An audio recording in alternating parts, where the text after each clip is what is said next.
l'AEC est un bon levier pour atteindre les ODD.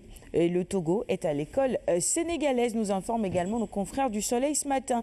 La balance des paiements, le solde global excédentaire de 160,5 milliards de francs CFA. On en reparlera tout à l'heure dans le journal complet avec René Léon et puis la reddition des comptes. Les leaders de Benno Bokk Yakaar réaffirment leur attachement au principe de reddition des comptes, évidemment. Les changeurs de l'émergence, une fuite de canalisation à l'origine de l'affaissement. Les travaux, normalement, devraient être terminés aujourd'hui.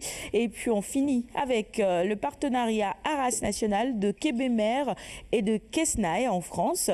De belles perspectives pour la filière équine et notamment 1516 juments inséminés en 4 ans. Poursuivons avec la une du quotidien LAS maintenant, avec cette conférence des leaders de Benno. Macky charge lourdement Khalifa. Titre LAS ce matin. Et puis actualité politique, actualité plutôt judiciaire à la une de Enquête maintenant. On passe au quotidien Enquête. Instruction dans l'affaire Khalifa Sall. Le juge accélère la cadence. Le maire de Dakar et ses complices auditionnés demain et vendredi.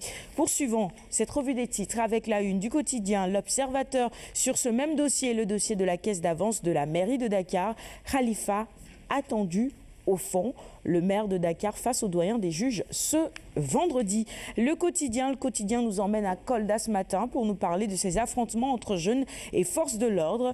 Les Jakartaman perdent le contrôle. Continuons maintenant avec la une de Direct Info qui revient sur la crise au Parti Socialiste.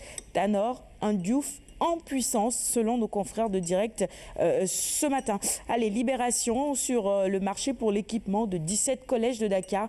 Par fin de scandale à l'AGETIP, le marché attribué à Chrome SURL pour près d'un demi-milliard. Et puis tous les détails et des révélations exclusives ce matin sur cette affaire dans Libération. Vox Populi, violence, dégradation des mœurs, peine de mort, situation politique, Sérine Mort psychanalyse la société sénégalaise. Si je ne me trompe, il est socialiste, c'est bien. Il est psychanalyste. Merci beaucoup de me prêter le mot.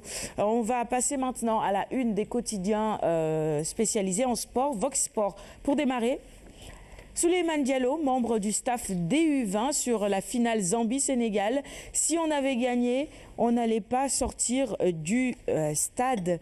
Pourquoi? Probablement à cause de cette histoire qui est venue un peu polluer cette finale, ces histoires mystiques, non? Je pense qu'il parle plutôt de la mobilisation du public zambien, chauffé à blanc. C'est vrai. Mais bon, ça c'est une déclaration de défaitiste.